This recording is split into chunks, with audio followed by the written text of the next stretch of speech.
Alô, amigos, bem-vindos ao Gente que Fala, sempre ao vivo, de meio-dia a 1 pela rádio Trianon, AM 740 São Paulo, Rádio Universal, AM 810 Santos, AltV, www.altv.com.br, com reapresentação 6 horas da tarde, TV Guarulhos, canal 20 UHF, canal 3 da NET em Guarulhos, 11h30 da noite. Acesse nosso blog, conheça nossos colunistas e colaboradores, gentequefala.com.br, nossa fanpage Facebook /programa Gente que Fala.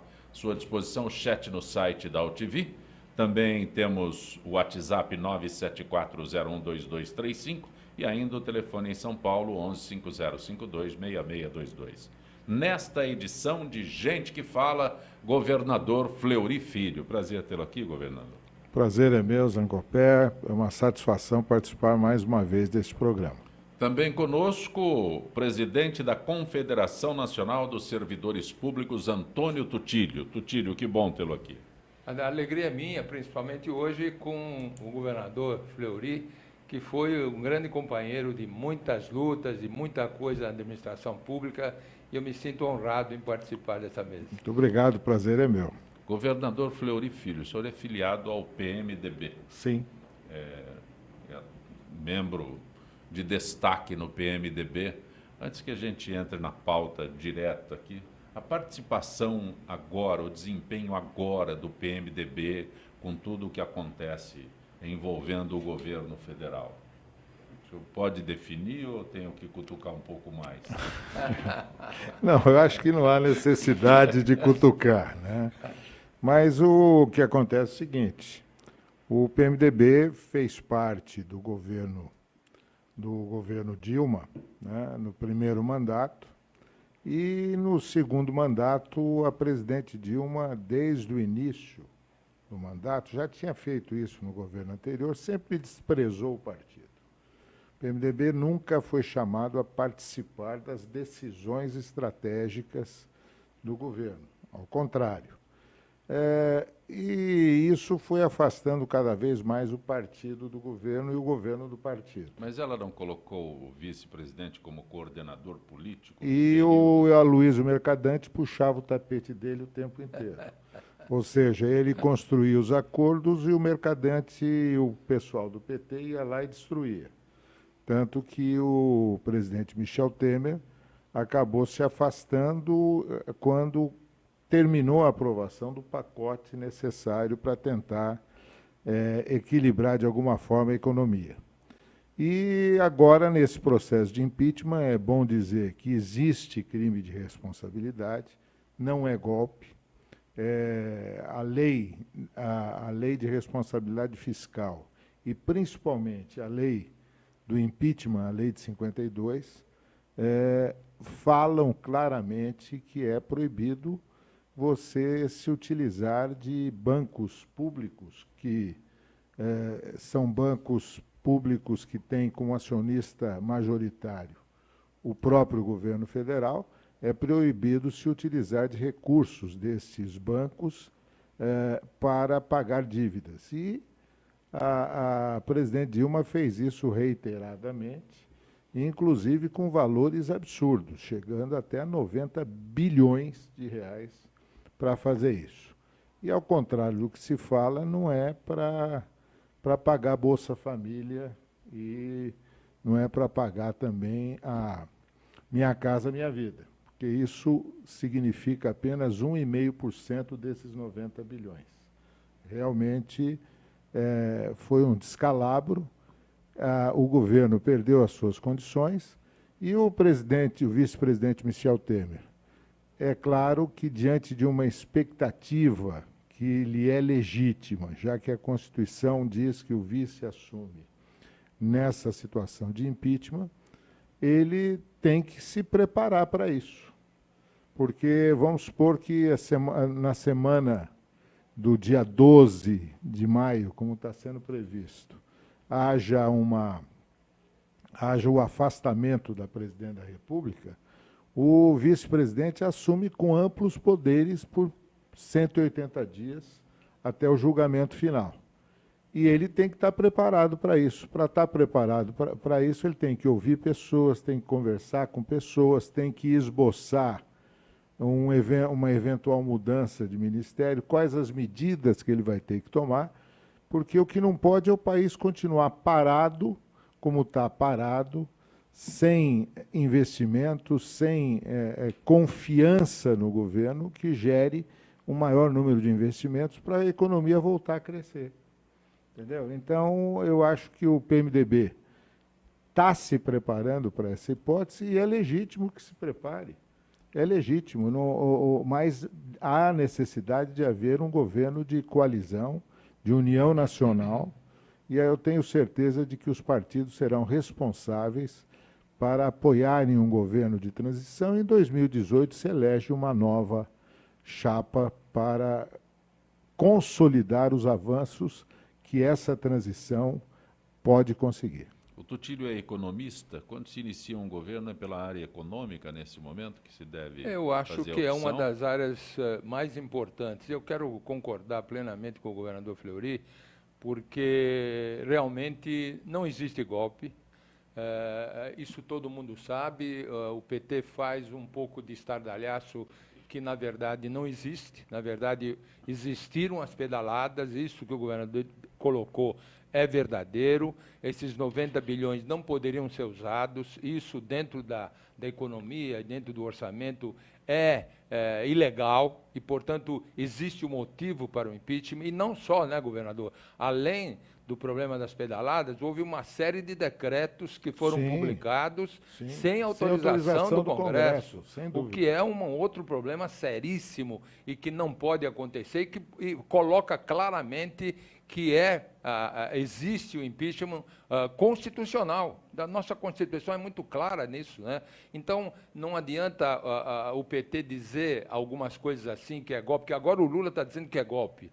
O Lula faz um trabalho para que movimentar o seu staff, que são os sindicatos, e os sindicatos que são pagos para poder ir às ruas e movimentar a população, porque, na verdade, não é nada disso. E quando se fala que o país está dividido, o país não está dividido, porque 80% da nossa população está contrário à nossa presidente Dilma. Ela já não tem mais nenhuma condição de governar o nosso país, e por culpa do próprio governo do PT.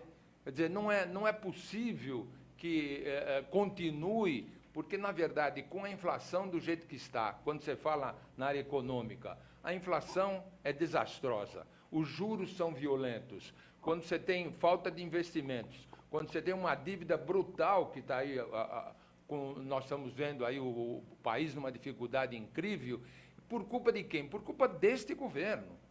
Porque durante 13 anos as políticas foram totalmente erradas. E, na verdade, é só ver um exemplo do ano passado, quando se fez desonerações à vontade, e que agora, e isso aconteceu naquela época, 130 bilhões de reais, que atingiram 200 bilhões de reais, só que a conta veio agora. E nós estamos pagando, o povo está pagando a conta, nós estamos pagando a conta, e, na verdade, a parte econômica é a primeira que tem que ser verificada, e essa parte econômica, nesse governo, foi um desastre total. Tutílio, quando você cita o discurso atual do Lula, me ocorre que, entre aqueles que ele critica, não é, deverá estar o Meirelles como homem forte no novo governo. Como será o discurso dele para alguém que foi seu braço direito na administração? Pois é, mas...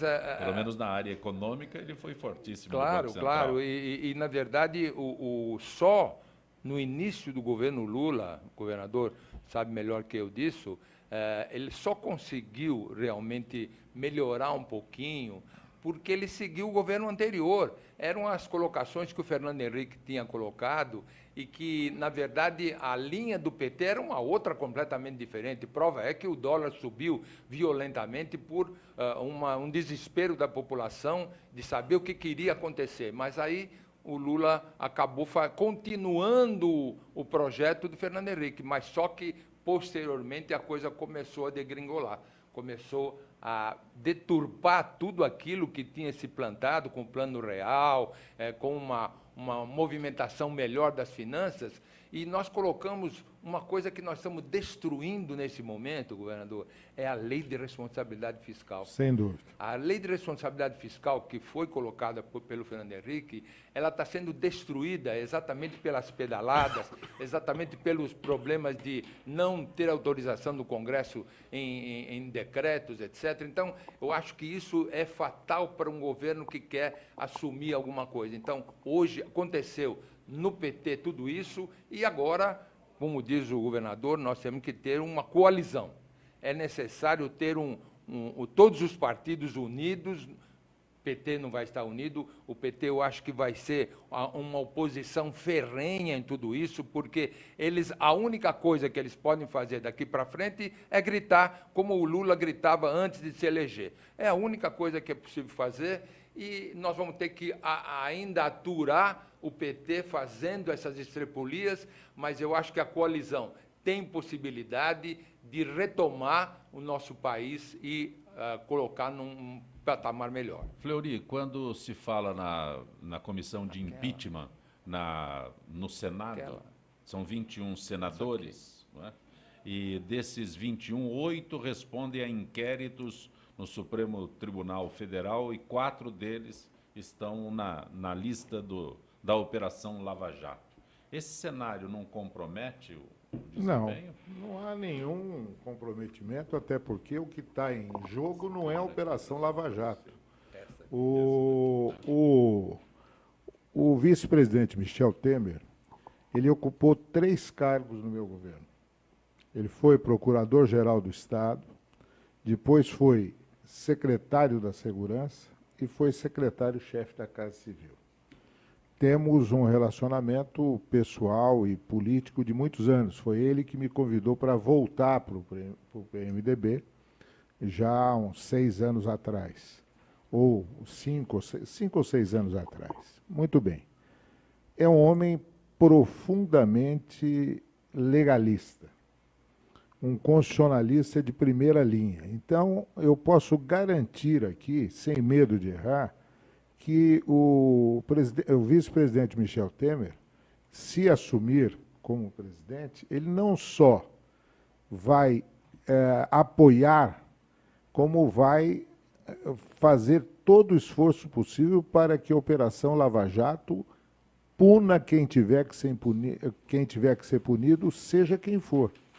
Agora, esse argumento de que na comissão de impeachment do Senado, nós temos lá, quantos? 8, né? 8 respondem a inquéritos no Supremo e 4 inseridos na listagem da Lava Jato. Isso não está em julgamento a Operação Lava Jato, não está em julgamento, não estão em julgamento os inquéritos.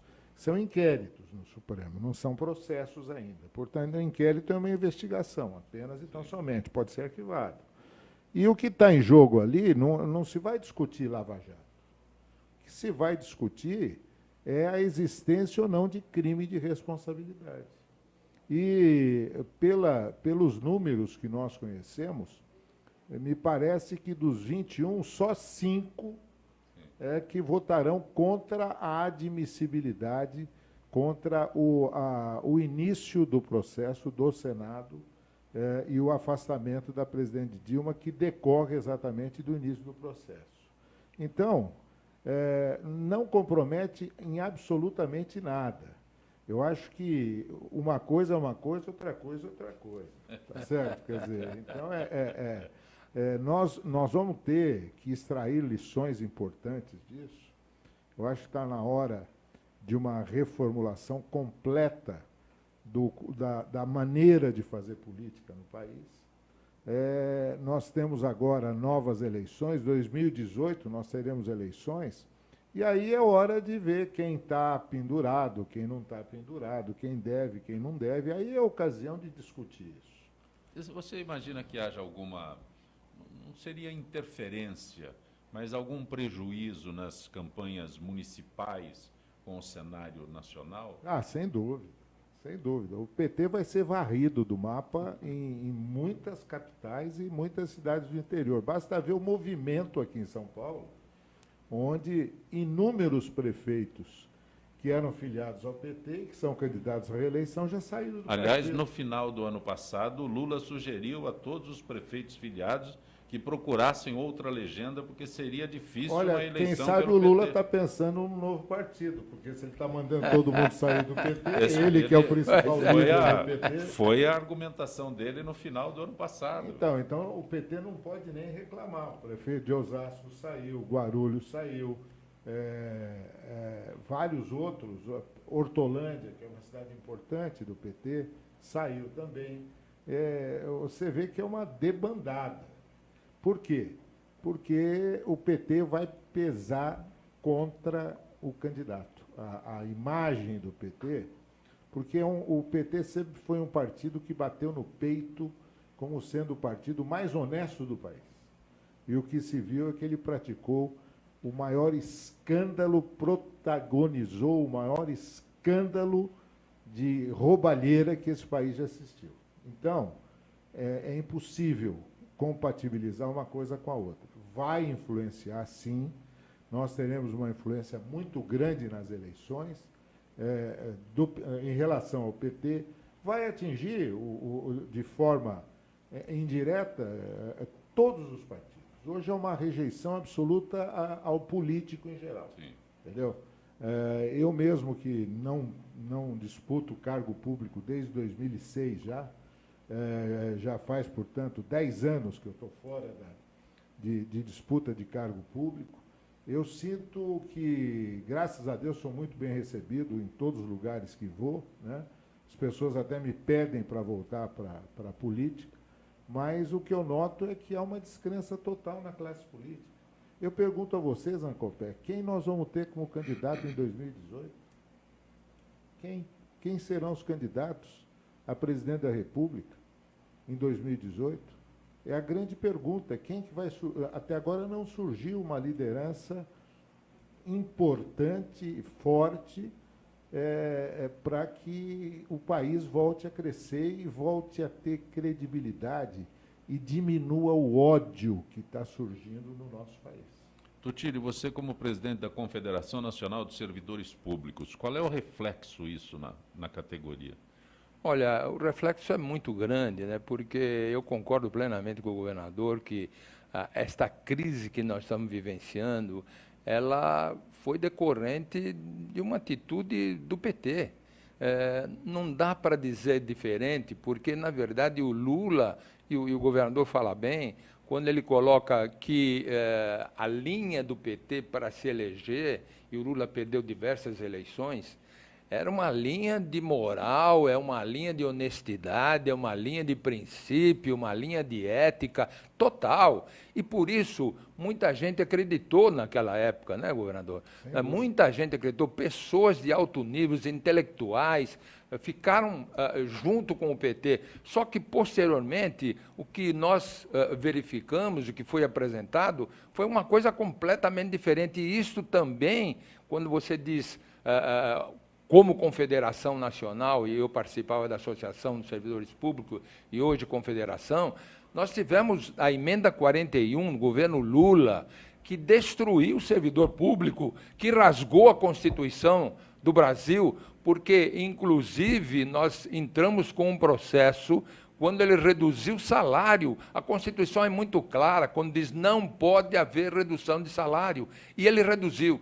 Nós entramos com um processo, o Tribunal de Justiça de São Paulo, governador, nos deu ganho de 15-0, e aí o governo entrou com uma ação, foi para o Supremo Tribunal Federal, na época Jobim, ele engavetou tudo, e agora, neste ano, nós fomos até o Supremo para definir isso, e infelizmente o Supremo me decepcionou, porque concordou com isso e rasgou mais uma vez a Constituição, reduzindo o salário dos servidores públicos. E agora, mais uma vez, quer dizer, nós vamos entrar, eu estou vendo que tem na pauta, um problema seríssimo, que é o PLP 257. Nós vamos falar disso. Podemos falar já, aproveita, por favor. Eu acho que podemos falar já. Já, atenção disso, porque, na verdade, governador, o PLP 257, ele é uma afronta ao servidor público, porque o governo federal, que quer fazer com que os estados, na verdade, que estão em situação financeira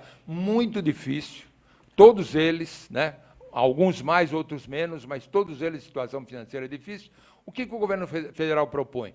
Vamos fazer o seguinte, vamos prorrogar a dívida do Estado por 20 anos, prorrogar também todos os financiamentos do BNDES por mais 10 anos, só que existe uma contrapartida. Qual é a contrapartida? É fazer com que todos os estados, obrigatoriamente, vejam bem, nós estamos tirando a autonomia dos entes federados e obrigando, por esse PLP 257, que todos os estados aprovem uma lei, e essa lei diz o seguinte: não pode haver mais aumento salarial, não pode ter mais nenhum benefício, não pode repor pessoas. Na verdade, nós estamos com problemas sérios em algumas áreas terríveis, o governador conhece bem, que nós discutimos tanto na Secretaria de Segurança, tantas reuniões que fizemos, governador, e na verdade, nós precisamos de mais pessoal, precisamos de mais recursos, saúde, educação, segurança principalmente, e aí breca tudo isso. E o mais grave, coloca a Previdência, que hoje nós pagamos 11%, ela passa para 14%. E atinge isso principalmente o aposentado e pensionista, que não deveria estar pagando absolutamente nada. O governador sabe bem disso. Na verdade, que na hora em que você aposenta, você não tem que pagar mais nenhuma aposentadoria, porque não vai ter uma outra aposentadoria. E eles querem, nós temos uma PEC 555 desde 2006, e está lá no Congresso e não entra em pauta, porque o governo não quer que entre em pauta, para que acabe com a contribuição do aposentado, porque é uma injustiça. É o único país do mundo que o aposentado continua pagando a aposentadoria. E neste PLP 257, ainda assim o aposentado passaria de 11% para 14%. Quer dizer, isso é destruição total do problema. Não dá para admitir, não dá para admitir uma coisa dessa. Então, é isso que o governo federal, para atender o Estado, ele faz uma pressão para que o servidor público pague a conta. Nós não podemos pagar essa conta, governador. Não dá para o servidor público pagar essa conta, porque o problema é muito sério, é muito grave. A população, eu acho que precisa entender, governador, que, às vezes, o problema do atendimento é falho, porque, às vezes, o governo também não coloca condições para que a gente possa trabalhar. O governo não coloca estrutura para que a gente possa trabalhar e o problema cai nas costas do servidor público, quando, na verdade, ele precisa ter essa possibilidade de ter essa estrutura, de ter condições de trabalho, e para atender, nós temos que atender melhor a população. Nós queremos atender melhor a população. Agora, não é possível ter um projeto que cerceia tudo isso e que vai prejudicar ainda mais, tenho absoluta certeza, todo o atendimento da nossa população. Somando as observações que o Tiro fez, veja só, eu paguei precatório quando eu fui governador. Aí já fizeram 3 alterações à Constituição, agora querem fazer uma 4ª vez para dar um calote naqueles que têm direito a receber o precatório. Então, o que acontece? Eu tinha uma ação, só para dar um exemplo aqui, o que aconteceu comigo? Tinha uma ação contra o Estado, da época que eu era promotor de justiça, não era nem procurador de justiça, nos anos 80, que eu acabei de receber agora. Em 2000... Recebeu? E 16, uma parte. Não recebi integral, ainda tem uma parte lá. Muito bem. Eu paguei precatório. Como governador, efetuou o pagamento. Efetuei o pagamento e deixei zerado na minha época. E eu acho interessante verificar o seguinte: quando se discutiu a lei de responsabilidade fiscal, eu sempre, eu era deputado, foi no governo quando o governador não havia lei de responsabilidade fiscal. Mas aí eu era deputado no governo Fernando Henrique, no 2º mandato, e veio a lei de responsabilidade fiscal. E eu sempre defendi que a lei de responsabilidade fiscal tinha que ter uma válvula para uma queda brutal de arrecadação. E, na época, me falaram muito, não, mas isso, São Paulo não vai precisar disso, porque colocaram em ordem as finanças. Então, eu quero aproveitar aqui para dizer o seguinte, quando eu assumi o governo do Estado, São Paulo tinha uma dívida total de 37 bilhões de reais. Quando eu assumi em 91, não havia o real, mas convertendo para o real. 37 bilhões de reais. Quando eu saí do governo, São Paulo tinha uma dívida de 57 bilhões de reais. Se você pegar a inflação do período, você vai ver que foi menor do que a inflação, porque eu paguei dívida. Quando o senhor Mário Covas assumiu, a dívida era de 57 bilhões, ele ficou 3 anos sem pagar, fazendo birra para o Fernando Henrique, porque ele queria ser o presidente da República. E o que aconteceu? A dívida de São Paulo explodiu. Então, quem quebrou o Estado foram os tucanos. E agora eles estão vendo o que é administrar com pouco dinheiro. Estão vendo, mas não estão sabendo administrar. Eu administrei, e o Tutilo pode confirmar, mas eu nunca atrasei um pagamento de funcionário. Verdade. Paguei o 13º em 94, que foi o último 13º que eu tive a oportunidade de pagar. Criei algumas regras para beneficiar o funcionalismo, como, por exemplo, pagar férias não gozadas em dinheiro. Sim. Tá certo? Enfim, procurei, na medida do possível, e o Estado estava sem dinheiro, a crise era maior do que essa e tinha inflação. Tinha uma inflação de 40% ao mês. Mas nem por isso os serviços de São Paulo pararam, ao contrário.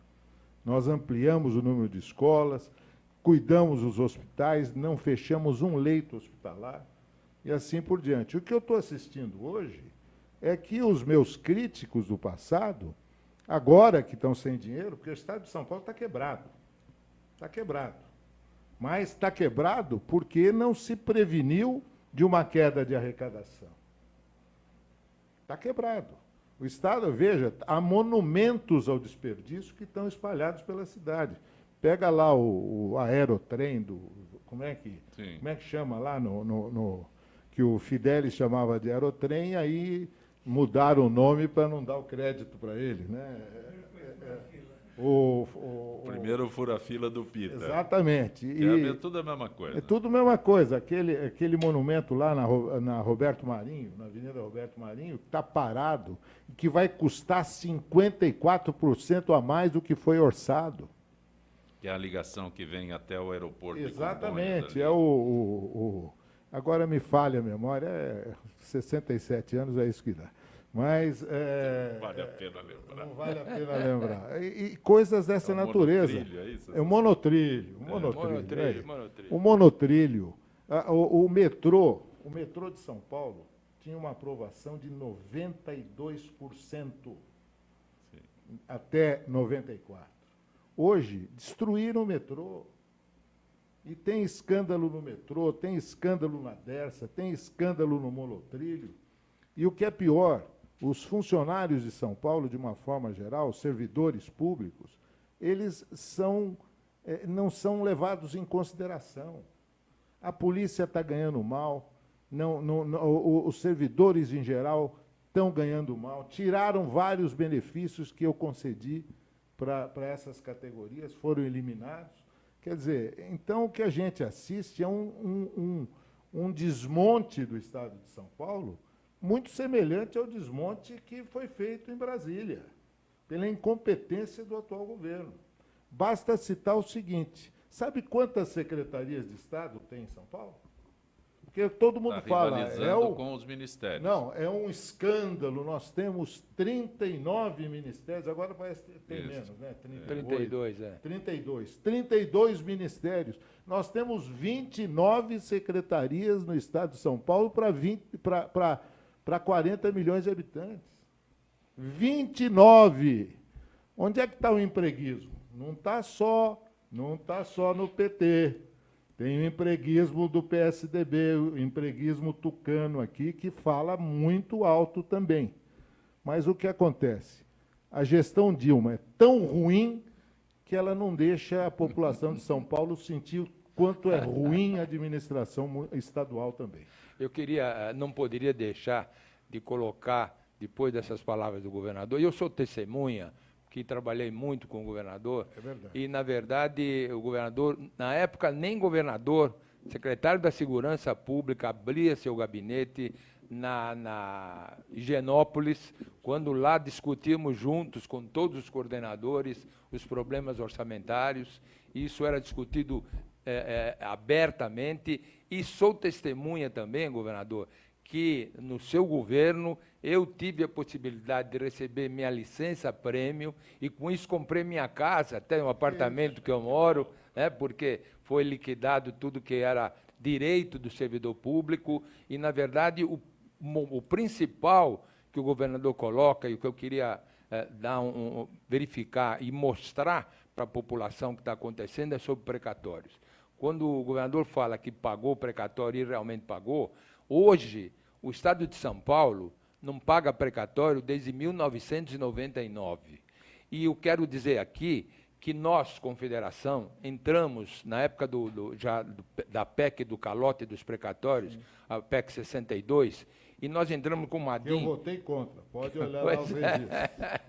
A ADIM, a ação nossa de inconstitucionalidade, nós ganhamos no Supremo, a Confederação junto com a Ordem dos Advogados, e o Supremo definiu que, na verdade, o precatório, que já tinha sido postergado diversos anos, eu até tinha notado, em 1988, na Constituição, prorrogamos por 8 anos. 8 anos. Depois, em 2001, mais 10 anos. Aí, em 2009, mais 15 anos. Aí a PEC diz assim, olha, vamos acabar com isso, a nossa entrada com a ação disse, em 5 anos o Supremo definiu que todos deveriam, estados e municípios, deveriam pagar precatório. E inclusive com sanções. Com sanções, sequestro de renda, etc. E agora, governador, entra uma nova PEC, a 152, aprovada já na Comissão de Constituição e Justiça do Senado, com todos os senadores aprovando, a única senadora que, mesmo aprovando, diz, não sei se a Simone Tebet, ela diz, não sei se o Supremo, porque o Supremo já definiu. Agora tem uma outra PEC dizendo, é mais 10 anos. É mais 10 anos, coisa que já 33 anos foi prorrogado esses precatórios, e agora nós vamos colocar mais 10 anos. Isso é uma afronta também. Concordo. É uma afronta total, não podemos admitir uma coisa dessa. Acredito que o Senado possa até aprovar, e se aprovar, nós entraremos com uma outra ação junto ao Supremo Tribunal Federal, porque não é possível, porque já definiu, ou o Supremo Federal não manda mais nada aqui, porque ele definiu. Se ele definiu, vamos ter que cumprir. E como é que essa PEC agora, o governador coloca, o Estado está em dificuldade por má gestão. Má gestão. Os governadores e prefeitos fizeram má gestão e deixaram chegar a um ponto que chegou. E agora nós temos que pagar a conta, não paga precatório, não tem mais aumento de servidor. Não é possível acontecer isso, governador. É uma coisa impressionante. Eu preciso ir para o intervalo. Gente que fala retornará em instantes.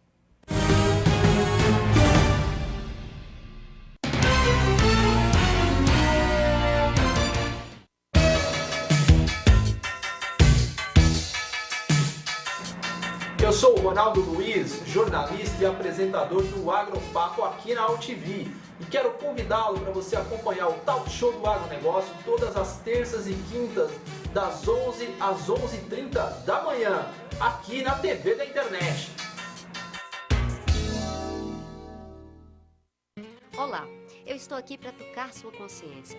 Nossa saúde ganhou o movimento Mama Amiga pela Vida, uma ação social e voluntária que trabalha pela prevenção do câncer de mama. Esse trabalho leva informação às mulheres, apoio e um toque de carinho, com campanhas como a Rede de Pontos de Prevenção e o modelo Mama Amiga, que ensina a identificar possíveis alterações nas mamas. Para saber mais, acesse e participe desse grande movimento pela vida da mulher.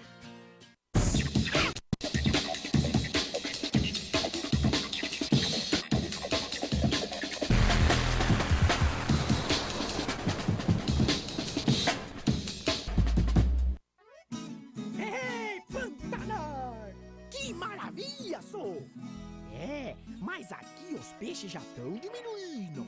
Por isso, é bom cuidar e proteger os rios que é aqui, ó, onde eles nascem. O Pantanar depende das nascentes e das cabeceiras. E nós também, ué. Então, pessoal, vamos ajudar. Afinal, tamo tudo junto, no mesmo barco.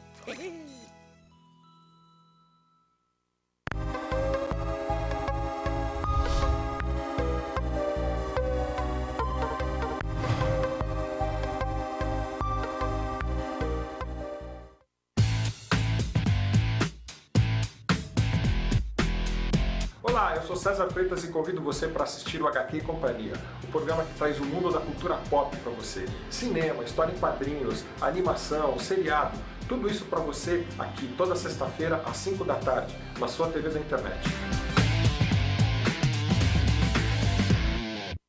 Oi, eu sou Letícia Spiller e quero convidar vocês a fortalecer o movimento que quer criar uma lei para acabar com o desmatamento no Brasil. Nossas florestas não podem mais ser destruídas. São elas que garantem a nossa qualidade de vida. Eu quero floresta em pé, água fresca, clima ameno e desmatamento zero. E você? Participe, assine a petição.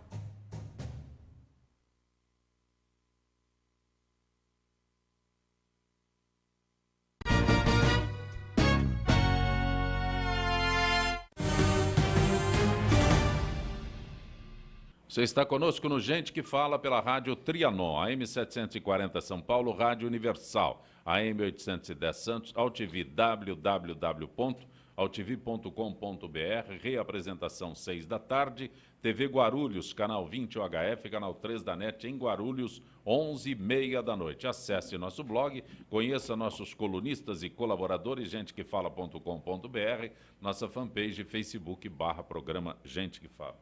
Está prestando atenção para ver se eu erro? Eu estou lendo aqui. Eu sei. Você não erra, Zé. Eu estou lendo. Quando muito se engana. Várias vezes. Hoje, a participação da Associação dos Funcionários Públicos do Estado de São Paulo, Kátia Reis, da Escola AFIPESP. Boa tarde, Kátia. Cadê a Kátia? Não estou ouvindo a Kátia aqui para a gente falar sobre as ações da AFIPESP, Associação dos Funcionários Públicos do Estado de São Paulo. Kátia, tudo bem, Kátia? Não estou ouvindo a Kátia. Né? Okay? Com o que a gente está vivendo no país atualmente, muita gente vai falar, é culpa da Dilma. Como eu faço, Serginho? Você vai acertando? Tá bom, então. Conosco hoje o governador Fleury e também o Tutílio, que é presidente da Confederação Nacional dos Servidores Públicos. Fleury, eu gostaria de, você é filiado ao PMDB, eu gostaria de conversar contigo sobre a eleição municipal. Você prefere que eu aborde este assunto? Não, vamos. Eleição municipal. O quadro hoje, todo mundo é pré-candidato. O PMDB já se definiu pela senadora Marta Suplicy. Correto? Correto. Este é o cenário do PMDB. O PMDB já decidiu, a candidatura da Marta já está colocada, né? Ela saiu do PT, como todos sabem, e veio para o PMDB, foi muito bem recebida e está percorrendo a cidade, né? Tem realizações importantes, os Céus, por exemplo, que são uma obra importante da Marta. Ela tem uma presença muito forte na periferia de São Paulo e nós acreditamos que as chances são muito boas. Nós temos hoje já definidos, né, o André Matarazzo, que talvez, o que tudo indica, sairá candidato pelo PSD. Temos o Fernando Haddad, candidato à reeleição. Temos o João Dória, candidato pelo PSDB, né? E o Celso Russomano. Eu acho que são os 5 nomes que estão aí disputando e com chances de nós termos um segundo turno em que 2 deles irão. Nossos os nossos estudos, as nossas pesquisas mostram que a Marta tem muita chance de ir ao segundo turno e ganhar a eleição, né? O Celso Russomano é um candidato forte também, e o prefeito Haddad tem a máquina na mão, né? Mas só vão 2 para o segundo turno. Só vão 2. Então, eu acho que, sem menosprezar, mas já menosprezando os outros 2 candidatos, embora o André Matarazzo tenha, eu acho que foi um erro do PSDB escolher o empresário João Dória, né? Mas vamos ver o que vai acontecer. Vai ser uma eleição atípica, em que não poderá haver contribuições de empresas, de pessoas jurídicas. São novas regras que entram em vigor. São novas regras. Eu acho até que houve um excesso, nós partimos de um excesso para outro excesso, né? Um excesso de contribuições de empresas para a absoluta ausência de contribuição. Sim.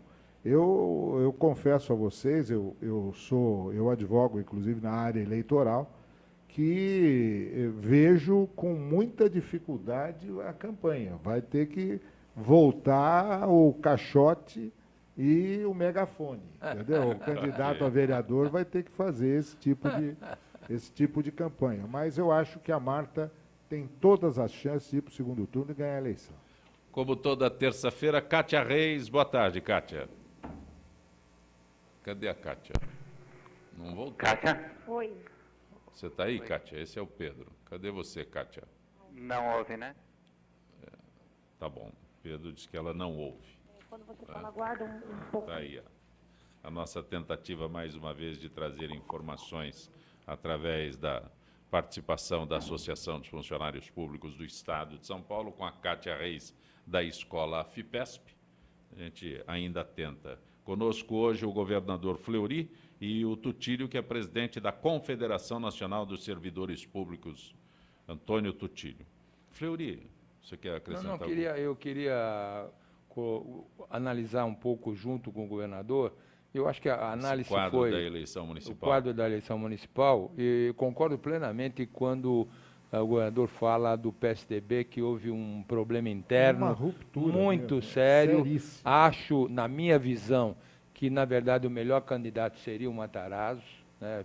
O melhor PSDB. candidato, porque conhece melhor a cidade, é um vereador que participou muito, etc.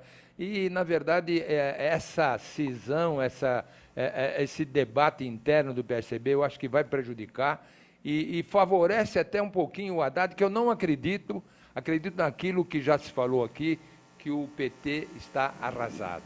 O PT em todo o Brasil, não só na área federal, estadual e municipal, e o Haddad também será prejudicado com essa imagem negativa do PT, sem dúvida nenhuma, e eu acho que Russomano tem um pouco de chance. A Marta, eu tenho algum problema de análise, porque agora, como ela participou muito tempo do PT, ela tem um pouco daquele ranço anterior, né? E agora ela está numa nova posição, porque ela não teve um caminho para frente do PT, e agora no PMDB ela tem que se recompor, etc. Isso é um problema que talvez possa prejudicá-la nessa luta da campanha, né? Eu acho, na minha visão. Não, eu acho que a sua colocação tem sua razão de ser. O que ocorre, na minha avaliação, é que as pessoas ainda não sabem que ela saiu do PT. Muita gente não sabe. E olha, ela saiu lá atrás.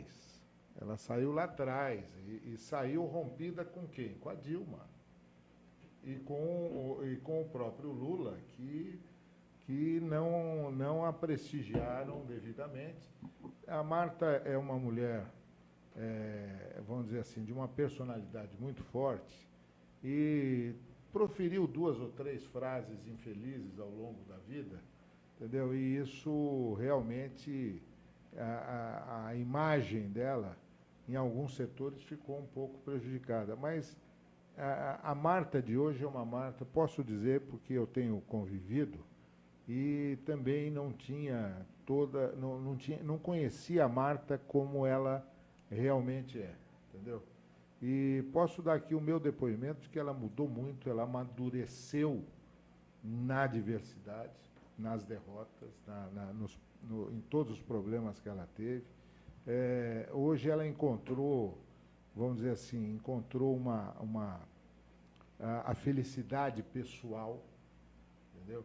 Quer dizer, hoje ela é uma mulher muito bem casada, com um empresário que é o Márcio Toledo, e ela, isso deu uma tranquilidade interna para ela muito grande e ela revela isso nas suas atitudes.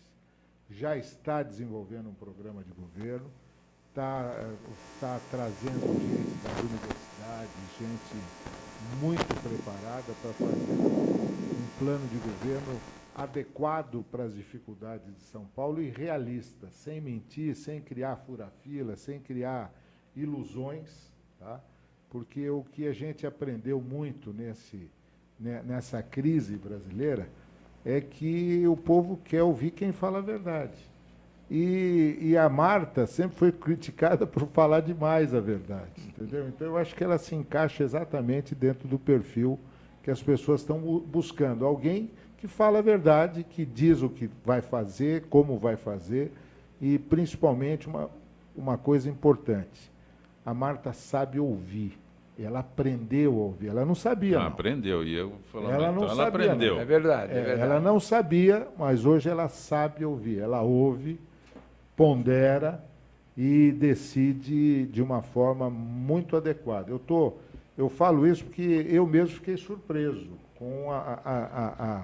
com a figura dela, com a personalidade dela, e eu tenho certeza de que ela é capaz de cumprir um desafio de colocar São Paulo em ordem, porque também aqui eu vou te contar, entendeu? Eu levei 1h30 para chegar aqui hoje.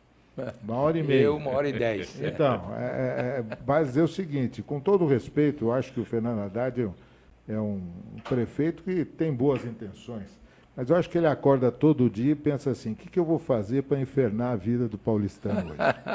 Ele gosta muito de ciclovia, viu, governador? Fleury foi o governador do estado, foi secretário da Segurança Pública no estado de São Paulo, anterior ao seu período de governador. Aliás, eu estabeleço aqui, não há como comparar os períodos. Mais de 20 anos, a realidade é muito diferente. Claro. Não quero absolutamente estabelecer nenhuma comparação, deixando claro aqui. Mas hoje em dia, as informações, as estatísticas, né, dizem que há uma redução no número de ocorrências. Eu não consigo interpretar direito aqueles números. Até morre PM, mas diz que não morre. Né? Os negócios assim de morre policial civil, policial militar, mas não morreu porque não estava no exercício. Coisas assim absurdas que acontecem e também, diante desse quadro que nós temos hoje, a violência, o governo anuncia a plenos pulmões que a violência reduziu a violência. Reduziu onde? Para começar, os números estão aí, recentes. Os números mostram um aumento no número de roubos e furtos. Isso não é crime? Roubo e furto. Sim. São crimes que a polícia pode impedir o aumento. E eu consegui isso quando fui secretário de Segurança e quando fui governador.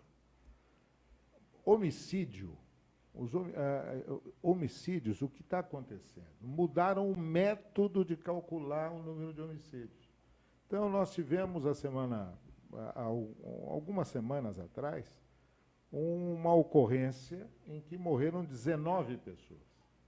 O registro, para fins estatísticos, é de um caso. Então não morreram 19, morreu como se tivesse morrido um só.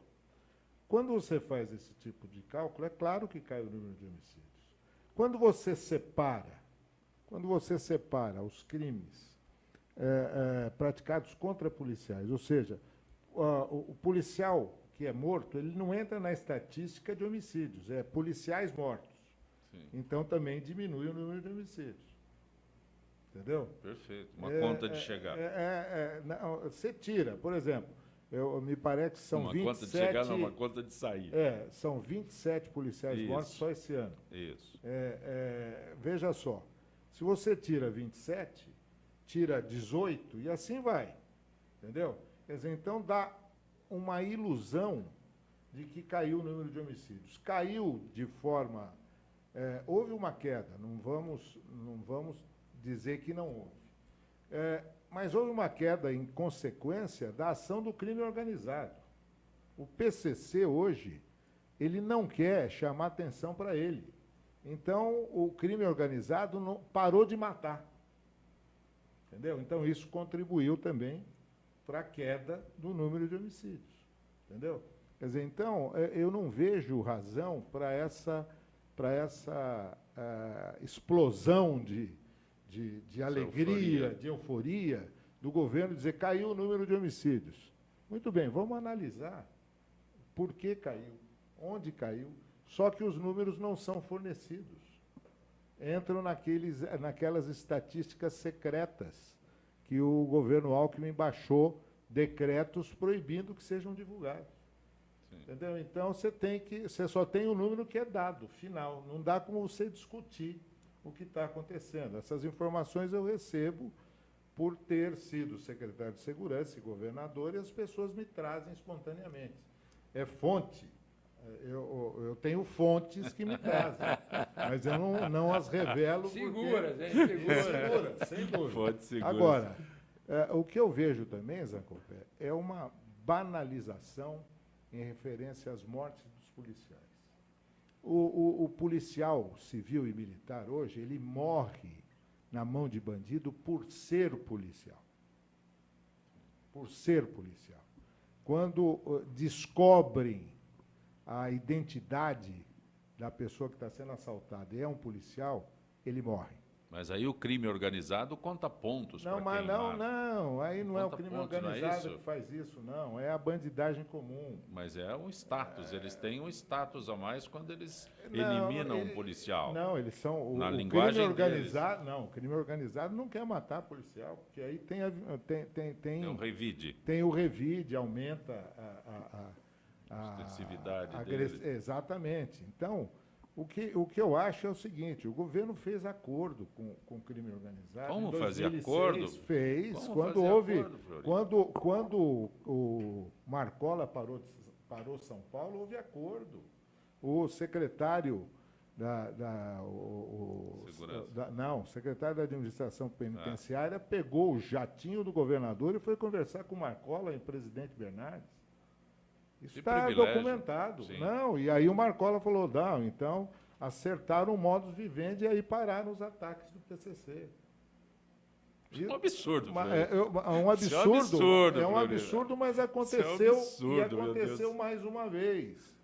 Depois, quando o secretário era o Ferreira Pinto, eu não me lembro do ano exatamente, mas o crime organizado também se ressentiu quando uma operação da Rota matou na Zona Leste um grupo grande de pessoas ligadas ao PCC num estacionamento, inclusive, de um estabelecimento comercial na Zona Leste.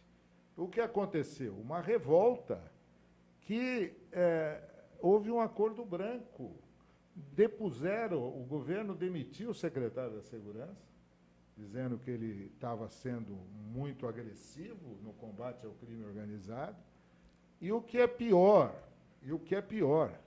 o governo do Estado proibiu que escutas legais que eram feitas dentro dos presídios continuassem a ser feitas. Ou seja, por que o Ferreira Pinto tinha essas informações? Porque tinha escuta dentro dos presídios. A eficiência. Ele recebia as informações e passava para a polícia. Tudo legalizado, feito com juiz e promotor autorizando, tudo. Nenhuma irregularidade. Mas isso a acabou. ordem do governador é superior à justiça? Isso acabou. Foi interrompido esse tipo de escuta. Chegaram até a dizer que era ilegal para incriminar o secretário, e depois viram que era legal, tinha autorização. E é claro que o secretário da Segurança não ficava alardeando o que ele estava fazendo. Até porque, exatamente, é um princípio básico. Mas os princípios básicos, muitas vezes, são desrespeitados em matéria policial. Entendeu? Sim. Quer dizer, criaram É como anunciar que vai fazer uma blitz, né? PCC, lugar, horário, PCC tudo. hoje é uma organização poderosa, Sim. internacional, e tem o DNA tucano. O PCC, até 1994, quando eu deixei o governo, era um time de futebol que disputava o campeonato interno das penitenciárias. A partir de 95, eles organizaram 29 rebeliões nos 2 primeiros meses do governo Covas e se organizaram dentro dos presídios.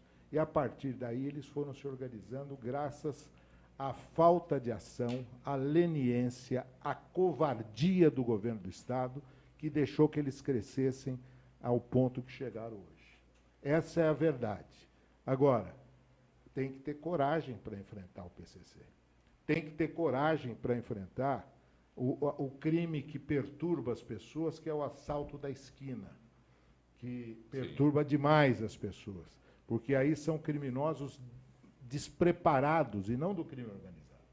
São criminosos que estão ali e não têm o que perder. Entendeu? E hoje o que está acontecendo? Quando você tem um esclarecimento de mortes, de latrocínios ou de homicídios, você tem um esclarecimento mínimo, a polícia, por mais que se esforce, não é culpa da polícia, não. A polícia está desmotivada, está ganhando mal, está sem recursos para trabalhar, tá? E o efetivo da Polícia Civil e da Polícia Militar hoje é menor do que era na minha época de governador, há 20 anos atrás. É isso que, viu, Sambuca? É isso que nós estamos levantando, porque, na verdade, isso é uma estatística que prova isso. O número de funcionários, quer dizer, áreas como a segurança, que é tão importante, ou saúde ou educação, mas principalmente a segurança, tem um número menor. Um número menor, como é que a gente pode não permitir que se faça reposição? Tutilo, isso é um absurdo. Tutilo, veja só. Eu estabeleci, quando secretário da Segurança, o mínimo de efetivo em cada delegacia da Polícia Civil no Estado inteiro. E segui isso. No meu governo não havia um só município sem delegado de polícia. Sim. Todas as delegacias tinham delegado de polícia. E tinham um efetivo mínimo. Em 99, o governo tucano mudou essa regra, fez um novo decreto para adaptar aos novos tempos. Agora, como foi feita uma reportagem provando que, ou melhor, o Ministério Público entrou com uma ação, porque em determinados municípios não tem um mínimo previsto no decreto do governador, não há o efetivo mínimo previsto no decreto do governador, o governador revogou o decreto. Quer dizer, então, tira o bode da sala. Entendeu? Não fácil. Resolve o problema, entendeu? Eu Quer dizer, que o fim da picada. Eu acho que a opinião do governador, que foi secretário de Segurança, o que a gente está presenciando hoje, governador, é que a polícia militar, mesmo a polícia civil, mas principalmente a polícia militar, está sendo muito desvalorizada. Está massacrada. Está massacrada. Quer dizer, eles têm um trabalho bom até, mas não têm o apoio necessário. Agora, inclusive, com esse problema do decreto PLP 257, eles querem fazer também a previdência hoje da Polícia Militar separada. Isso. Eles querem que seja junto, mas tira uma série de coisas que a Polícia Militar não tem, que os outros funcionários têm. Isso eles acabam perdendo tudo. Então, eu acho que eles estão sendo realmente muito desvalorizados hoje. E tem um outro problema muito grave, que é o seguinte. O policial... Fleury, nós não temos mais tempo. Não, você tem 30 segundos. 30 segundos. Isso. O policial civil e militar, eles têm um acréscimo no seu salário por dedicação exclusiva. Tá? O policial é policial 24 horas por dia. Agora, o policial, para complementar o seu salário, muitas vezes ele faz o bico e é morto no bico. E aí o governo não reconhece como ele estando em ação. O que interessa é que ele estava defendendo a sociedade. Tá certo? Então ele teria que receber, inclusive, o seguro de vida que ele não recebe. Então o policial fica sacrificado de todos os lados. É por isso que nós estamos nessa situação. Fleury Filho, governador de São Paulo, grato por ter vindo ao nosso Gente que Fala. É sempre um privilégio. Obrigado. Antônio Tutílio, presidente da Confederação Nacional de Servidores Públicos, esteve no primeiro programa há 15 anos e retorna com frequência. Um abraço, muita Tutílio. alegria, muita alegria. Muito obrigado pela participação e obrigado por estar junto com o governador Fleury. Gente que fala tem a direção-geral do jornalista Fausto Camunha, diretora de produção Zenilda Salvato, redação Pedro Schiavon, produção cultural Ricardo Godoy, na rádio Trianon Benê, Cléo Rodrigues, Neildo Neres, Ricardo Valim, na direção da TV Guarulhos, Fernando Mauro, na direção da UTV, Alberto Luquete, na técnica James Eduardo, Marcelo Fontan, Sérgio Oliveira e Iago Matsumoto. Estaremos de volta amanhã, meio-dia. Gratos, até lá.